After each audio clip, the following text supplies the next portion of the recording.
talk here, and also thanks Tianming for the great introduction.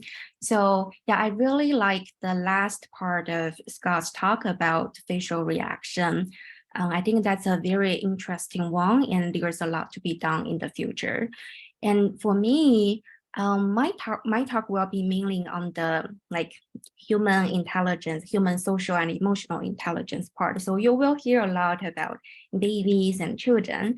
And I hope this talk can be a good starting point for people to think about emotional intelligence and how to develop AI systems that have that ability like humans.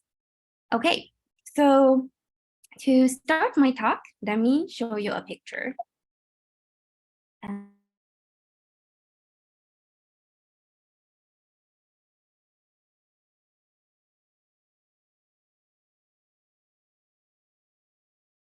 Sorry, you're muted. Okay, can you hear me? Yes. Can you hear me now? Okay, Yeah. Okay. So here you see two people. Both of them are making an emotional expression. And what can you infer from these expressions? You may infer their feelings, like you may think they feel surprised or somewhat excited. And indeed, one common view about emotional expressions is that they are about feelings. That is, when we see other people's emotional expressions, we use them to understand how other people feel. But let's zoom out a little bit and see what was actually happening. So what was actually happening was that they were demonstrating a toy to a little baby. They said, 1, 2, 3, go, and then press a button on top of the toy, and the toy starts to play music. So although these expressions might reflect their true feelings, they might also be deliberately displayed, even though they totally know how the toy works. But in any case, these expressions provide useful information for the baby, who is still learning about the toy. So in my talk today, I propose that emotional expressions are a rich source of information about the world, and even very young children can harness them to reason, understand, and learn about the world, beyond inferring the content of emotion itself. So in my talk, rather than studying emotional expressions as feelings, I study how children use them to draw broader inferences, including what do they see, what do they want, what do they believe, and how does the toy work? And I study this by combining developmental experiments with computational modeling. I look at infants as young as 1 year old to children as old as 10 years old to review the development of these abilities. And I use computational models to formalize these abilities to build formal theories of human learning and cognition. And importantly, as I will talk about later, this work sets important targets for developing AI systems that have the emotional intelligence to think and learn like humans. Okay, so this emotion as information view is actually motivated by a well-established computational framework in cognitive science. So the key idea of this framework is that given even limited observations of others' behaviors, such as speech and actions, human learners can draw rich, powerful inferences that go well beyond the data. This rich interpretation of others' behaviors is based on intuitive theories of how these social signals are generated. So learners, they understand that others' speech and actions are generated not just by the external events in the world, but also others' internal mental states like goals, beliefs, and desires. And based on these intuitive theories, learners can not only use events and mental states to predict others' behaviors, but can also make inverse inferences using observed behaviors to recover hidden events and hidden mental states. And these inferences have also been formalized with computational models. But this work has ignored one ubiquitous source of information, which is emotional expression. So in my work, I propose that emotional expressions are another important source of information, and I formalize emotional reasoning as one of the core aspects of human cognition. And the key idea here is that humans, they not only understand how events and mental states generate speech and actions, but also emotional expressions. And over years, we have formalized how people make forward inferences about emotional expressions and also inverse inferences from emotional expressions. And most importantly, these computational models provide a formal framework for studying infants and children. So our key hypothesis is that just like children use other speech and actions to draw rich inferences, they also use emotional expressions to infer hidden aspects of the physical and social world. And next, I'm going to present some of my latest empirical work that tests this hypothesis. Okay, so I will start by talking about children's ability to infer hidden events from emotional expressions, and then their ability to infer hidden mental states from emotional expressions. And I will end by discussing the broader implications of this work for artificial intelligence. Okay, so first, we started with a project looking at whether even infants can connect other people's emotional vocalizations to their probable eliciting events in the world. Okay, so we studied this by first selecting a range of simple eliciting events that even young children can easily recognize. And these include events that are funny, exciting, adorable, sympathetic, and delicious. And then we recorded adults' vocal emotional responses to them. And here are some examples. Can everyone hear the vocalization?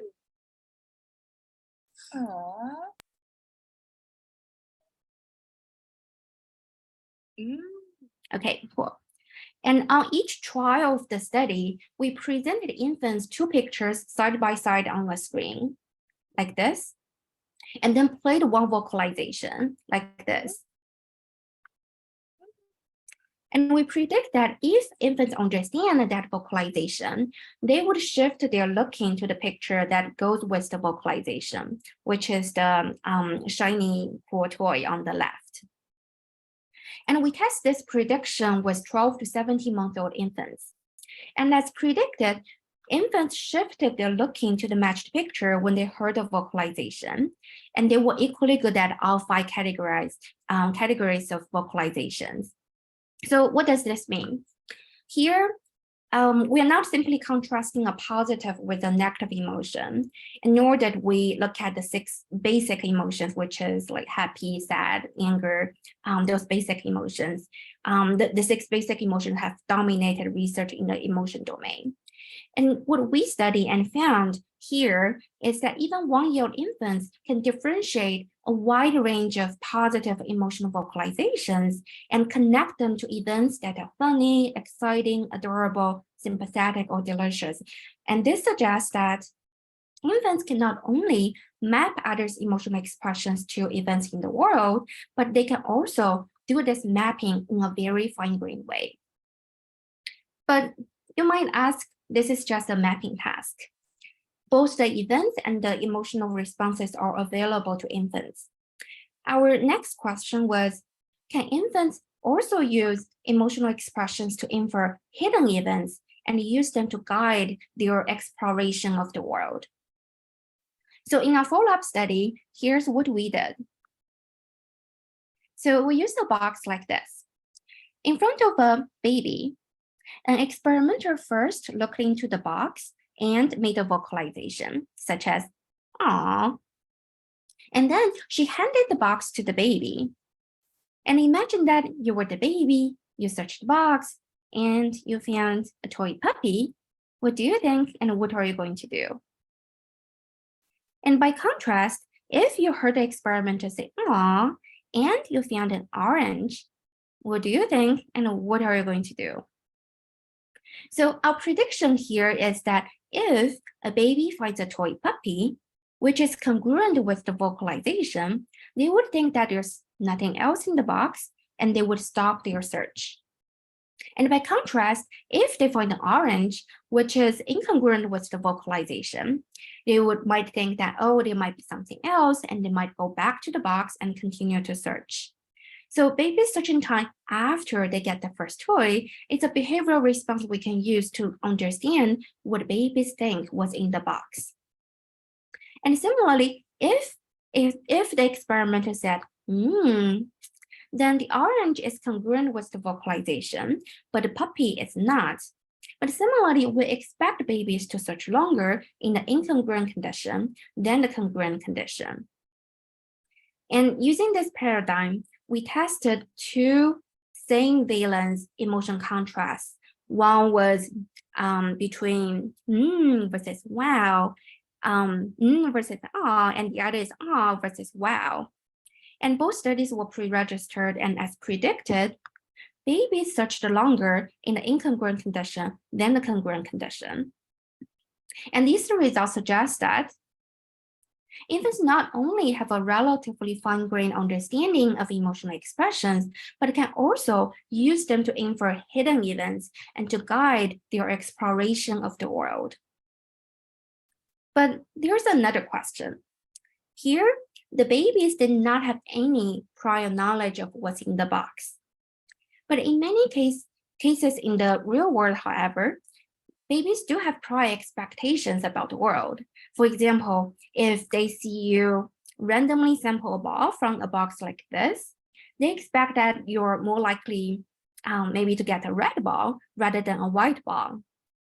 So our next question was, can infants also use others' emotional expressions to revise their prior expectations? And this would provide stronger evidence for using emotion as information. And here's what we did. So this is an experimenter. She's randomly drawing a ball from a box. And here's a video. I'm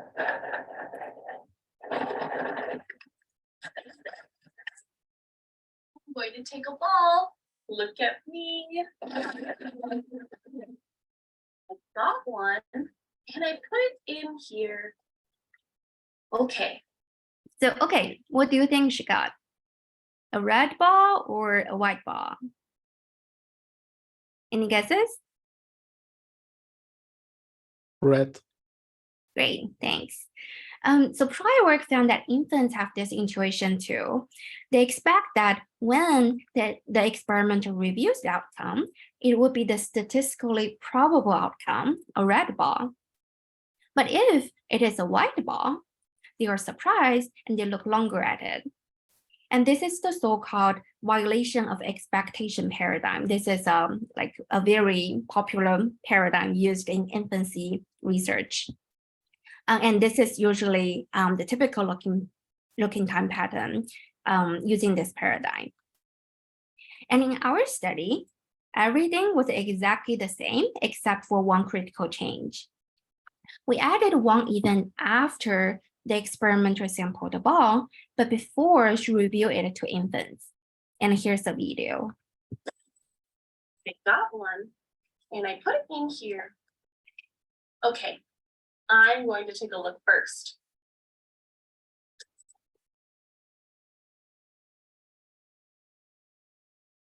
Look what I got. Okay, so here, before she revealed the outcome to infants, she took a look first and showed unsurprised, satisfied expression. And because nothing seemed unusual here, we predicted that babies would expect the outcome to be the probable outcome and show the typical looking time pattern. And our critical condition is the next one. I got one and I put it in here. Okay, I'm going to take a look first.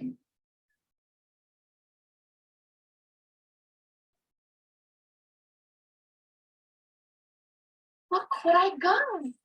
Okay, so here we predicted that if babies understand that surprised expression, they would use that expression to revise their predictions so that they would expect something improbable rather than probable. So the typical looking time pattern would disappear or even be reversed following the surprised expression.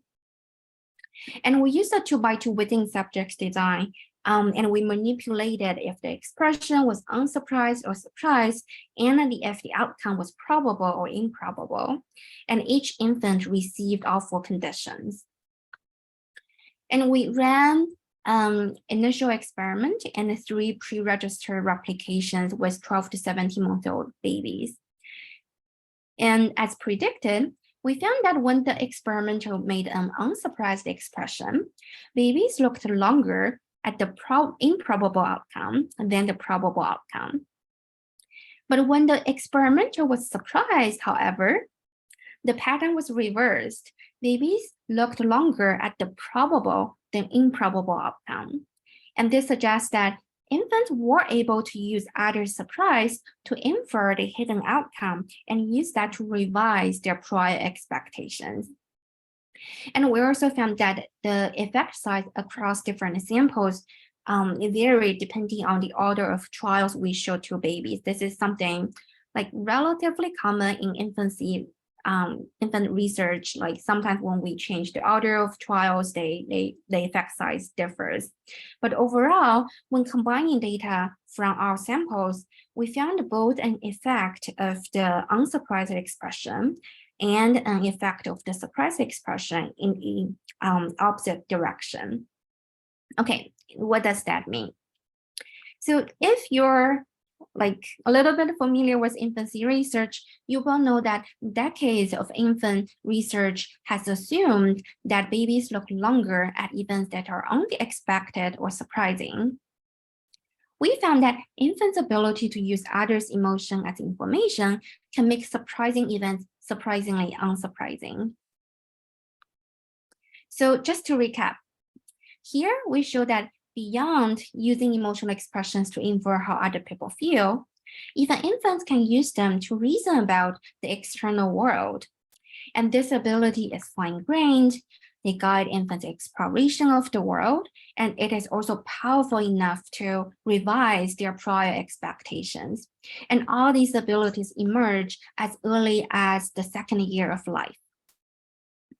But all these things all infants can do from emotional expressions, and what develops as children get older. And suggested by our computational framework, if learners understand that emotional expressions are also influenced by others' mental states, they may also be able to use emotional expressions to gain information about the contents of others' minds. I won't go into go through these studies in very detail today, but to give you a nutshell of what we found. So in one study, we showed someone's changing emotional expressions before and after knowing what's in a container. And children by age 5, they can jointly infer the person's beliefs and desires. Like in this case, children infer that the person here, she wanted to have an apple, but before she saw the apple, she had a false belief about what's in the container. And in another study, we showed someone's changing emotional expressions in front of others and behind others' back. And children by age 7, they can infer both the person's first order and second order mental states. Like in this case, they can infer that Tom's happy expression, which is the second one, his happy expression behind Brian's back reflects his true feelings. And he made the sad expression in front of Brian because he was thinking about what Brian was thinking, and that was a masked emotional expression. So by this age, they kind of get the social display rule, the social nature of emotional expressions. And these results suggest both developmental changes and provide evidence supporting the second half of my hypothesis, which is as children get older, they make increasingly sophisticated mental state inferences from emotional expressions. But you might wonder, why is it important and why do we care? One reason is that as children get older, they meet more people with diverse backgrounds, and the ability to infer others' hidden mental states becomes important for them to build social relationships. And another reason is simply that by recovering others' mental states, there are many additional inferences they can make once they have that information. And next, I'm going to give you one example that focuses on one of our recent studies. It looks at how this type of mental state reasoning can further support children's learning and inferences about competence, such as who is good at math and who is good at sports and so on. And here's what we did. So we told children a story like this. There's a teacher. She's watching her students, Alex and Kyle, working on a math problem. And both students got the same math problem right. And the teacher was surprised at Alex's success, while showing no surprise to Kyle's. Who do you think is better at math? So, although both students solve the exact same math problem, you might have the intuition that probably Kyle is better because the teacher showed surprise only to Alex, suggesting that she didn't expect Alex's success. And by contrast, if two other students both failed and the teacher showed surprise to one of them, you might think instead that the student who made the teacher surprised is better because her surprise indicates that she did not expect the student's failure. So in both cases, although two students performed exactly the same, children might use the teacher's emotional expressions to infer what the teacher believes and to gain information about the student's competence. And these are the intuitions tested in our study. We tested school-age children who are from 6 to 8 years old, and we found that, as predicted, when both students succeeded, children as young as age 6 chose the student to whom the teacher expressed no surprise as better. And when both students failed, they chose the student to whom the teacher expressed surprise as better. And they were increasingly able to do so as they get older. And there are both good things and things we need to be more careful about. The good thing is that it shows children's powerful abilities to learn from our emotional expressions. But for the exact same reason, we may need to increase our awareness of our own emotional expressions in front of children to avoid inadvertent transmission of our own beliefs or sometimes biases in educational contexts. Okay, to recap, here we found that while children have early emerging abilities to learn about the external world, they also use emotional expressions to infer hidden mental states and further reason about abstract qualities such as competence. And these abilities continue to develop over early and middle childhood. And in comparison with prior work in cognitive science that has looked at how we reason about others' speech and actions, this research provides evidence that emotional expressions are another source of input to human inferential system. And beyond treating emotional expressions as feelings, children use them as information to learn about the external world and others' mental states. And this is consistent with formal models of emotion reasoning. So we propose that in addition to language understanding and social cognition, affective cognition is another major domain of cognitive science, and there's still a long way to go to further understand its role in human learning and cognition. And how does all this connect to artificial intelligence?